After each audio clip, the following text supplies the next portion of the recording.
Hello, it's an honor to be speaking at the SecJuice conference. I'm a huge believer in the Secjuice community, and really been impressed with what it's done, that community, for so many people in giving them a platform and a pathway within InfoSec. I started writing for Secjuice a long time ago now, and I work in the cyber threat intelligence industry, so really helping organizations to understand the threats that are most relevant to them, and really making sure that that translates into action. Because obviously, if we can understand the threats that matter, take action against them, well, then we're in a really exciting place where we're actually able to improve security outcomes through a threat-led strategy.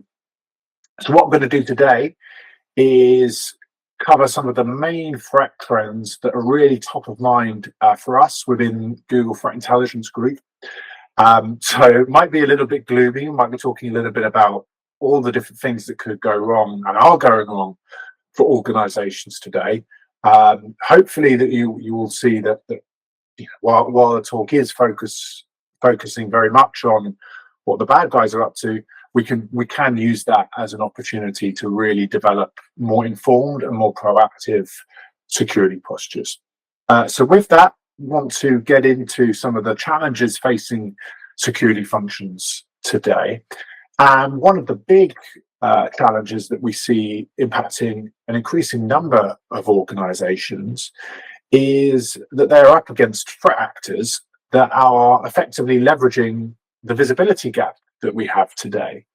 So certainly, a number of different threat actors, but China Nexus groups in particular, they are targeting areas of our network where defenders have typically had pretty poor visibility. So if we look at areas like firewalls, email filtering products, virtualization platforms, as well as virtual private networks, many of these are areas where we typically haven't had EDR deployment. And it's interesting that actually some of these are security products themselves, where we've actually seen a lot of, say, China Nexus groups exploiting zero-day vulnerabilities in these sorts of areas. And all of this is really forcing us to have to rethink traditional approaches to security, because we're really deprived of many of the kind of typical indicators that we're used to. We're having to think about how we defend the edge devices, which is always going to create or require a more proactive security posture. And of course, by targeting security devices themselves, that makes it extremely painful and complicated to think about detection when the underlying security products that you use are things that are being targeted. So that's the first big challenge that we see. The second challenge that we see is the blurring of lines between different threat actors. That we used to have some pretty clean distinctions between espionage or state-sponsored groups, hacktivists that are ideologically motivated, and then cybercrime groups that are clearly financially motivated. Yet we see that this is starting to become far more fluid. If we can't really talk about the role of cyber in Ukraine and the Russia-Ukraine conflict without talking about the way that Russian threat actors have mobilized their cyber criminal ecosystem, if you like. One of the most advanced groups that we track, APT44, so Russian cyber group linked to the GRU or Russian military intelligence. Well, they've used criminal tools and infrastructure as a source of effectively disposable capabilities that they can operationalize at short notice, kind of hide in plain sight, as some of that activity might then appear to be pretty generic cybercrime, for instance.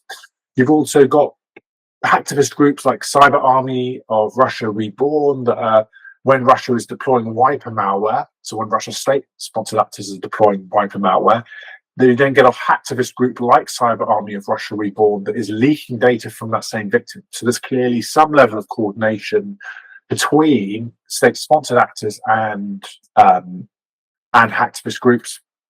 You've then got North Korea with a lot of their operations, whether that's ATM cash outs, ransomware, targeting cryptocurrency exchanges.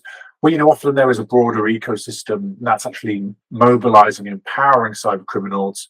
If we think of, say, if North Korea is going to conduct an ATM cash out operation, they're going to have to use money mules in different countries that's putting money in the pockets of criminals as well. So really these distinctions are increasingly blurry between these different actors. Moving on, we also see that adversaries are adapting to the way that we actually work in kind of modern working practices. So some of this we've kind of already covered with the targeting of VPNs. We recently did a lot of incident response work at the start of this year on a lot of the anti-VPN devices being targeted through kind of zero-day exploitation. So as organizations have moved to, say, remote work, often using VPNs more than ever, we also see employees themselves being targeted. If we look at, say, modern working practices, that includes hiring remotely and remote workers working remotely. Well, that is something that North Korea is trying to exploit through IT workers. So we've got North Korean operatives that are trying to get hired at Western organizations through kind of remote hiring, and effectively using that kind of income to generate revenue for the regime, as well as conduct follow-on operations against these sorts of actors. So we kind of really see an increase in that insider threat problem at a scale that we've not necessarily seen before. So big kind of challenges there. Also see Iranian groups conduct these sorts of operations. We recently saw Zagros, which is an Iranian group that we track that was leveraging new kind of remote monitoring and management tools, using all of that in their operations, for instance. So far I've touched on some zero-day exploits and talked about how they are impacting, say, VPN technology, how they are impacting security devices themselves. So if we kind of zoom out and look at zero-day exploits more generally, what we see is that there's been a real spike in zero-day exploit activity since 2021. So that's the first thing to say, is that now security leaders and security functions are having to deal with more zero-day exploits than before.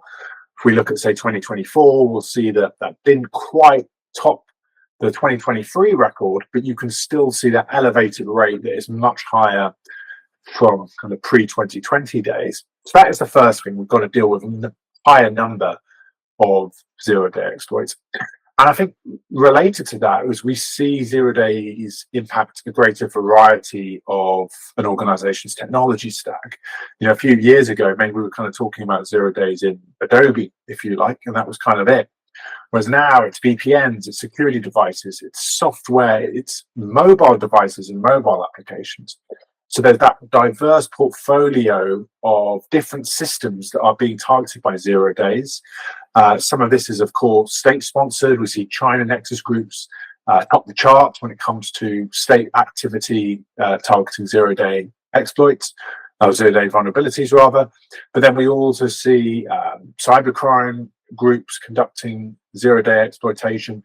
We see commercial surveillance vendors also really kind of building an industry out of zero-day exploitation development, and especially a big focus amongst those commercial surveillance vendors on, say, mobile zero-day exploitation, for instance. So that it's for me, it's not just about the overall numbers of zero days, it's also the fact that this is a more diverse problem that really impacts organizations across their entire technology stack. So what I want to do is I want to zoom in on some of these kind of some of these kind of espionage activities, you know, the kind of state-sponsored activity that is typically the most sophisticated, the most impressive capabilities that we see. And often by tracking cyber espionage, we're also able to get a sense of what sort of capabilities and tactics might then trickle down to other sorts of actors in a few years' time. I think I've probably covered a lot of the China cyber espionage operations and the challenges already, but I think just to kind of highlight some of these, we've got that focus on the edge. So China nexus groups really targeting that edge infrastructure. They're less reliant on, say, social engineering and phishing emails, because they're leveraging and targeting the use of zero days against these kind of edge infrastructure, these areas that aren't monitored by EDR, that make it so challenging to actually maintain robust detection and response to these sorts of operations. when they get access to these networks, they're also then increasingly using living off the land techniques. So having a really light footprint on these networks, far more stealthy, and that makes it much harder to detect these operations.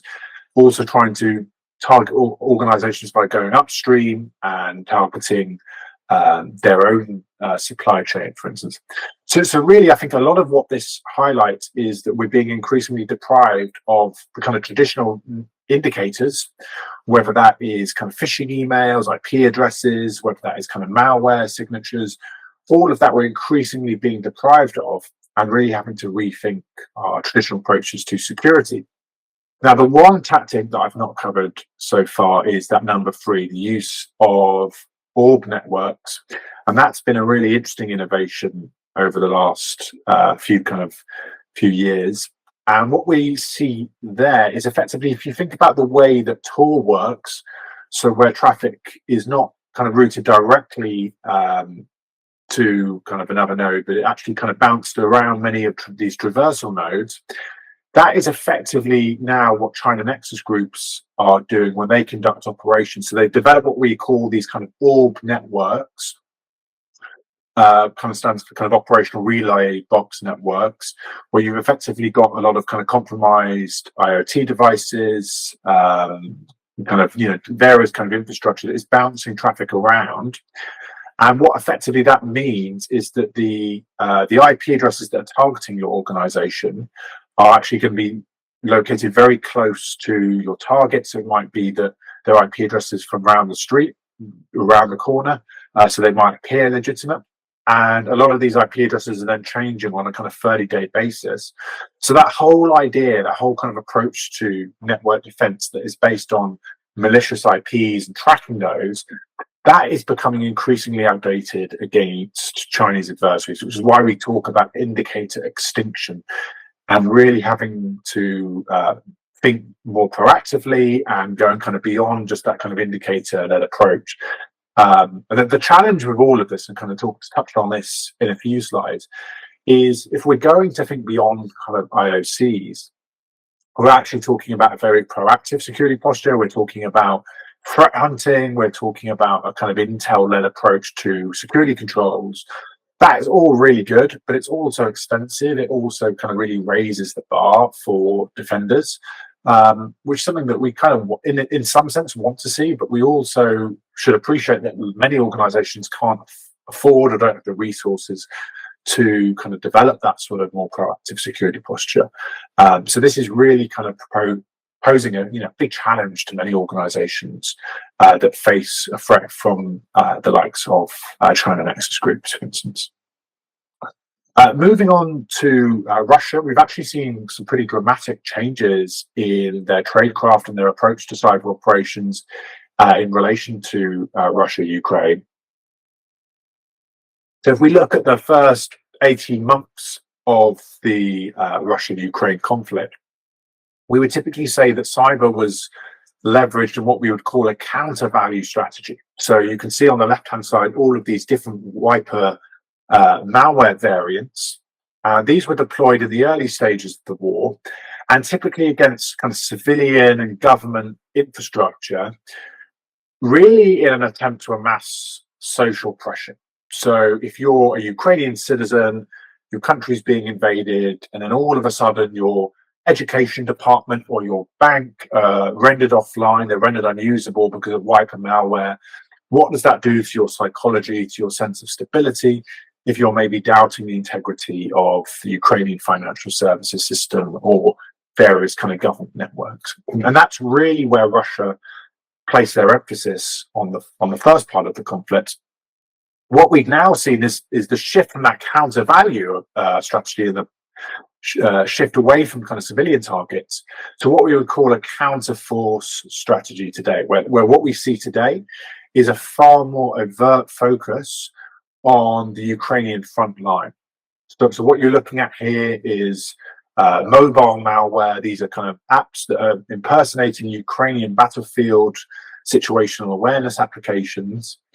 And really what we see as part of this approach is that Russia has shifted its cyber focus to the front line, They're trying to target soldiers' devices to enable kind of tactical military objectives. That might be understanding where soldiers are located, movement patterns, where ammo and logistics supplies are kind of arriving, etc., etc.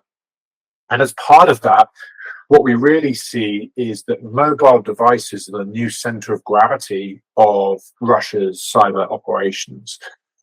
So really what we see here is that Russian capabilities are compromising and targeting Ukrainian devices in various ways. You've got the kind of mobile malware, as I've kind of just highlighted on the previous slide. You've then also got close access capabilities. So Russian soldiers are taking the devices of fallen Ukrainian soldiers and physically sticking kind of, using that kind of USB access to obtain data from those devices while they're still connected. You've then also got siphoning of messages. We've recently put a blog out on this and how Signal in particular is being targeted. So you've effectively got device linking features there. So if you think about how, say, an executive might link their email account to, say, a personal assistant, so that personal assistant can access their email or calendar, we're effectively seeing that feature being kind of leveraged by Russian actors. So they might socially engineer Ukrainians into linking their Signal, their WhatsApp, with a Russian-controlled device, for instance. And then there is another example we've seen of Russian capabilities, not actually directed within Ukraine, but we've seen Russian actors using watering hole attacks to target iOS or iPhones as well. So for me, it's this is really important because it shows the breadth of different techniques that Russia is leveraging to target mobile devices. Of course, not all of this is just related to Ukraine, but that is significant because it really shows me where the future of cyber espionage is heading. The fact that actually a lot of these sort of capabilities also reflect that as more business and as more kind of communication has taken place on mobile devices, that threat actors are going to naturally kind of follow organizations to those spaces, and that the kind of espionage related to mobile devices will become more attractive with time. I've already talked about the IT worker challenge. So you've effectively got North Korean IT workers that are getting hired at organizations. I think with that, there's a few kind of really important trends to capture. The first is that these North Korean IT workers are experimenting with AI. So they're creating fake profiles, fake job profiles, fake resumes. These will often be fantastic profiles that will really be a great match for the sort of jobs that you're currently hiring for. So they're often come across as really well qualified candidates. They're also using, say, photo editing software and AI. You can kind of see on the right hand side, you've got an authentic photo of a kind of Westerner there, and then next to them, they've kind of edited that photo using AI for the purpose of kind of creating fake profile photos for a lot of these kind of job profiles that they're using to apply to jobs. So we see a bit of innovation there, use of AI for various kind of tasks, that's kind of translation, photo generation, etc. The other things to highlight is that this is now a global problem. This is very much a kind of focus on the US initially, and while the US remains a primary target, we've certainly seen them kind of expand to various European countries. You kind of see a map there of many different European countries that are impacted by this in recent months. So they have expanded their targeting. They've started to move to extortion operations as well. So they're using that inside access into an organization, obtaining kind of sensitive data, and then threatening to leak that data online unless an extortion is paid. So very similar in some respects to some of the ransomware groups. And then finally, we also see them now operating within corporate virtualized infrastructure. So rather than send out corporate laptops, some companies actually operate a bring your own device policy. So where employees are actually accessing corporate systems via a virtual machine. So IT workers are conducting operations in these scenarios. And ultimately, that means we know less about this IT worker infrastructure. So we might not, say, have the shipping addresses that would be linked to their operations when we see in the past that laptops have been distributed, for instance. We also see that North Korea has kind of pretty aggressively ramped up their supply chain targeting. And when we think of supply chain targeting, we often think of, say, your 3CX, your SolarWinds, your Operation Cloud Hopper, your targeting of kind of large software providers. What we see from a lot of these North Korean groups is a different approach. So what they are doing is they're almost going further upstream, and rather than trying to compromise software that's used by a lot of enterprises, they're often actually targeting software developers themselves. They're trying to compromise GitHub repositories, open source libraries, various developer tools that are then used to create various kind of software. So really, often by targeting developers themselves or GitHub repositories, it's that weak underbelly of supply chain that's not necessarily as well protected, and really that can be a really vulnerable target. And I think also a lot of these incidents don't necessarily get the same sort of headlines as, say, a SolarWinds style event. So there's kind of a trend that's kind of going under the radar, which is certainly a concern when we track it, because a lot of the incidents around supply chain compromise are related to those specific challenges around developer environments. So really important for organizations to have that kind of threat-led approach to thinking about supply chain security and really making sure they focus on the right areas as well. And then finally wanted to touch on Iran, because what we've seen from Iran in recent years is a really significant ramping up of disruptive and destructive operations. So we've seen a lot more of these kind of more overtly aggressive operations. That includes physically destructive malware, wipers, say ransomware as well, that's modified to render encryption irreversible, so not really ransomware at all. Some of this is, of course, focused or related to kind of Israel, Hamas kind of conflict, etc. But what we also see is that this aggression goes beyond just that. We've seen them target Albania in the past. And actually, when we look at Iranian cyber operations, we've seen that while Israel Hamas has had some impact on their operations, it's not a kind of exclusive focus on just Israel Hamas. They have these long-standing intelligence collection targets that remain valid and remain active. So it's not like they've dropped everything to focus on conflict in the Middle East. They have other priorities as well, certainly within the kind of the broader Middle East and kind of Gulf region as well. I want to shift gears a little bit now and really reflect on cybercrime, because for us there's a bit of a challenge in when we talk about ransomware. It's not fundamentally changed for quite a while now. And that poses a bit of a challenge in telling a kind of a new story about these trends when actually some of them don't change too much. But I think what we are seeing now from ransomware is that it is a pretty clear national security concern. And I think that plays out in the data. If we look at, say, incidents like Colonial Pipeline or kind of Petro-Canada, what we now see is that ransomware has had some pretty devastating impact on countries' critical national infrastructure, and we've seen that it has that standalone kind of threat to organizations. So whether that is critical infrastructure with things like Colonial Pipeline in 2021 or Petro-Canada in 2023, you've then got that kind of national economic disruption. If we go back to the kind of Costa Rica intrusions by Conti, what we saw there was disruptions to government, medical, tax, pension, and custom systems. That was a incident that had impact on the country's import and exports. It led to ports being overwhelmed. It led to the country losing millions of dollars.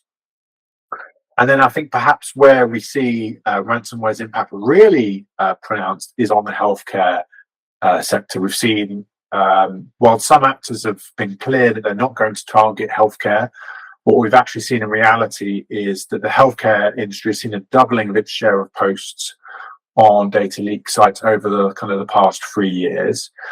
And ultimately, the disruptions to healthcare entities have led to life-threatening consequences for patients, as well as impacting the kind of broader healthcare supply chain. We actually saw in a relatively recent academic study that hospital mortality rates increased by 35 to 41% for patients that were admitted to hospital when a ransomware attack takes place. And that's obviously largely down to operations being cancelled, increased pressure on the kind of operations of the healthcare sector. You can see a list of recent examples of healthcare systems and hospitals being targeted over the previous year. And I think it's really important that we do start to appreciate that this is a national security issue and a very much a multifaceted threat. So on the one hand, you've got what I've just talked about, which is that standalone threat that is posed by cybercrime, the fact that it is impacting national economies and critical infrastructure at such significant scale. But then you've also got the way that states are mobilizing cybercriminal for their own purposes. So I already talked a little bit about some of these examples where you've got Russian actors that are turning to cybercrime tools and malware, whether that's due to resource constraints, where they don't want to develop this themselves, or whether it is a desire to blend in with more kind of generic activity. And we've really seen a variety of different Russian agencies mobilize cyber criminals for various reasons. Talked before about APT44. We've also seen an actor called Turler that's leveraged kind of various cybercrime tools to gain initial access to victims in Ukraine. We've also seen the likes of APT29 linked to Russia's foreign intelligence service use credentials that were likely procured from an InfoStealer malware campaign that was conducted via a third party. So on the one hand, you've got cybercrime that is providing all of these tools and capabilities to states. You've also got the fact that states co-opt cyber criminals in their operations. They can be that kind of force multiplier. They can provide access to capabilities that maybe kind of provide espionage on the cheap. You've got an actor like UNC5174, which is kind of hacktivist persona, that's actually provided initial access to various Chinese state actors. So often it's actually by you working with these cyber criminal or kind of non-state actors, states are getting access that they wouldn't otherwise be able to get or have got, or maybe they're actually effectively subsidizing, or their espionage operations are partly subsidized by the fact that these groups are kind of generating their own income via cyber criminal operations. And then maybe wanted to just cover a few more tactical trends when it comes to cybercrime. One is the rise of EDR killers. So we've seen what you're looking at here is a threat actor that's published an update on kind of Ransom Hub talking about EDR killers. This is effectively a malicious tool that is used to disable or impair various kind of endpoint detection response software. So we talked a little bit about how state actors and China nexus groups in particular are targeting these sorts of devices and kind of leveraging zero-day exploits to kind of target EDR. But then you also have cybercrime, kind of ransomware groups that are trying to disable EDR systems once they're kind of gained access to networks. And that allows them to evade detection and carry out kind of malicious activities undetected. So we start to see this trend kind of permeate into the cyber criminal ecosystem. So that would be kind of one trend that is top of mind, and for me really highlights that EDR is no silver bullet when it comes to protecting systems. We've then also seen quite an interesting rise in click fix. So this is effectively a form of social engineering where a fake error message will be displayed that will urge a victim to open up PowerShell and run a malicious command locally. This typically be something that they will be prompted to copy and paste from that fake error message. Now, this started off last year being used in isolation. You can see kind of January 2024, you had one threat actor, UNC 2500, do this. We then saw March, a separate threat group, UNC 5112, conducting this operation. And it kind of looked like, a bit of an isolated incident, and perhaps understandably so. If you think about it, it's actually quite a high level of user interaction required. If you're requiring a user to read this error message, actually open up PowerShell, copy and paste a prompt, that's something that we wouldn't typically expect a target to do. If we think about, typically we want less user interaction than that. But you can see the second half of the year, we saw a dramatic uptick in this type of tactic. So it's clearly something that is proving successful, and something that threat actors are, turning to with certainly a pretty clear level of success. So something that's certainly kind of started to enter the more of a mainstream approach. And again, just worth thinking about this sort of tactic when we think about user awareness, when we think about having maybe a threat and intelligence-led informed view to security education, security awareness, security training, etc. I want to shift gears and look a little bit at how suppliers are being targeted. I think I've covered a lot of this already through that North Korean example, and talking about how rather than software, it's actually software developers and developer environments that are being targeted. I think another interesting trend that is maybe underestimated, but I think is really important, is the continued targeting of file transfer products. So there was a lot of headlines when MoveIt was targeted a little while ago. What we've seen more recently is Fin11, that was actually the group behind MoveIt, that then targeted Clio file transfer products. So we saw in early December of last year, various kind of 0 days in Clio being compromised. And this is really now becoming a bit of a trend. I think Clio was the fifth time that Fin11 targeted a file transfer product. So it would highlight that they're actually a really lucrative target, and understandably so. Often organizations will share very sensitive data via file transfer software.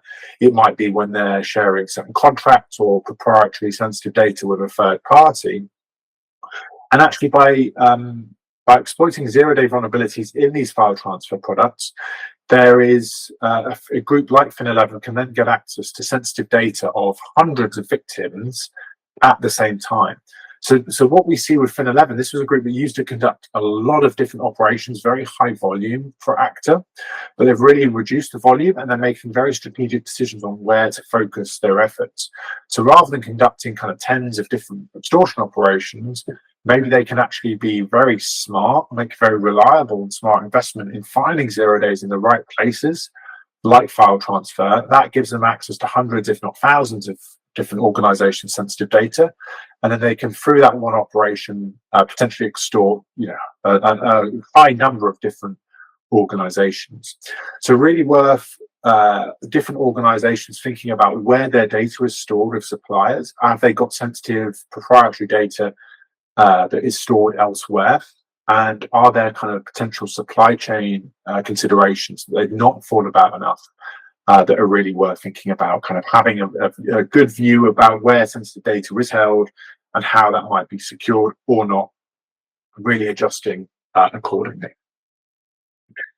Now, as a lot of organizations are going on a kind of digital transformation, thinking more and more about, say, movements in the cloud, all of that makes identity increasingly important. And certainly when we look at the data, we see that when it comes to, say, cloud compromise, there's actually a few well-known kind of gotchas that start to really impact organizations.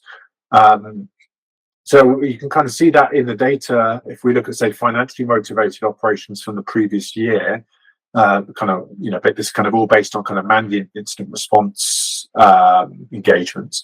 And what we see is that stolen credentials really form a big part of kind of compromises that we saw last year. So this is kind of by far the most common initial access vector.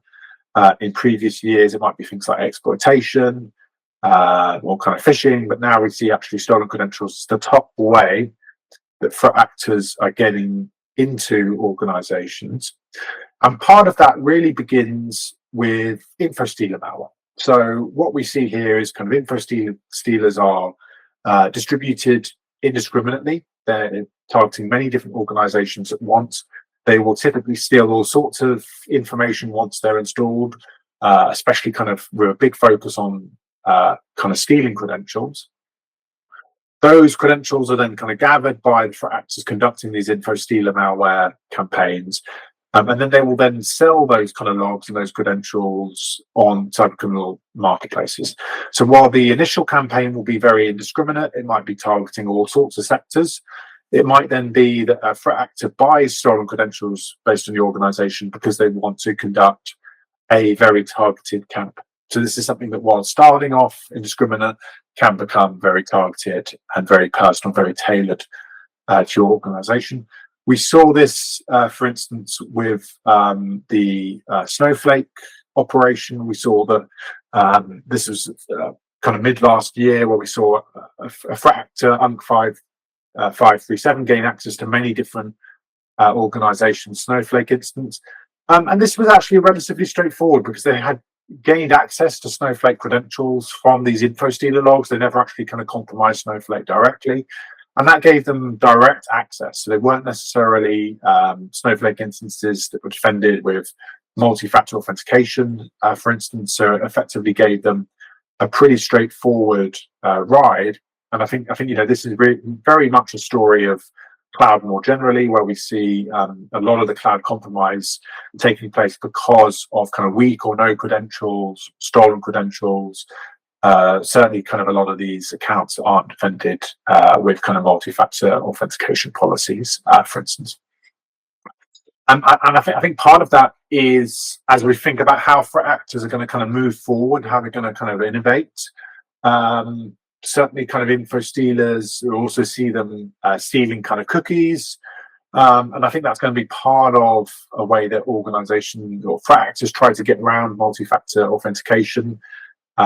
Certainly by stealing session token cookies, for instance.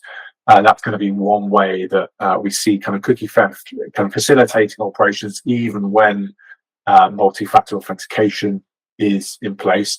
And with that, it's actually worth highlighting that threat actors are increasingly exploring ways to bypass multi-factor authentication. So some of these techniques are well known. Things like SIM swapping, where an actor gains control of your phone number for any kind of SMS-based kind of cookie or MFA codes, for instance. You've also got push notification, pretty easy for actors to abuse when you have to effectively accept a push notification to enable an MFA login. Actors are effectively spamming those until users get fed up with the request and simply accept.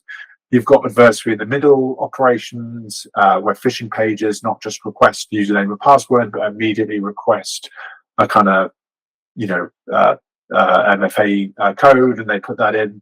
Session token theft, I've already discussed. Ultimately, all the areas I've discussed so far provide adversaries with access to a kind of system that requires some sort of MFA. But what we might also see is, as a way to establish the system, these threat actors might also try to register their own devices so they can log in multiple times or retain their access to these operations.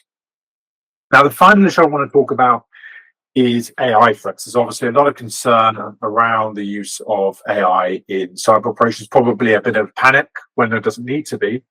But I think all of that really highlights that we need a really good evidence base. We need really up-to-date data on how adversaries are actually using AI, rather than this kind of a focus on headlines that are often going to be dramatic and sensationalist and kind of clickbait. So it's really time, I think, with all the concern and questions around AI, that we kind of reorient that discussion and really base it on data. That's something that we want to be really transparent on within Google. So we've actually published a report pretty recently that talks about how adversaries have used Gemini, our own LLM. And ultimately, attackers are using Gemini in the same way that we use Gemini, which is as a productivity tool to make their life easier.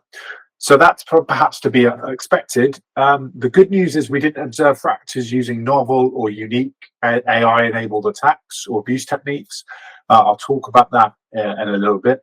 And actually, a lot of the safeguards and safety measures that we had in place to restrict adversarial operational capabilities, that restricted the ability of Gemini to provide kind of useful answers for developing malicious capabilities.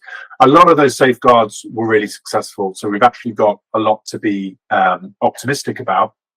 But if we get into that data, what we see is that Gemini has been used across the attack lifecycle.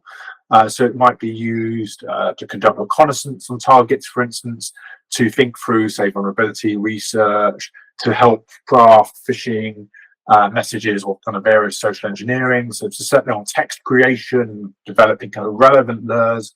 That's something we certainly see, Gemini and other LLMs play a role.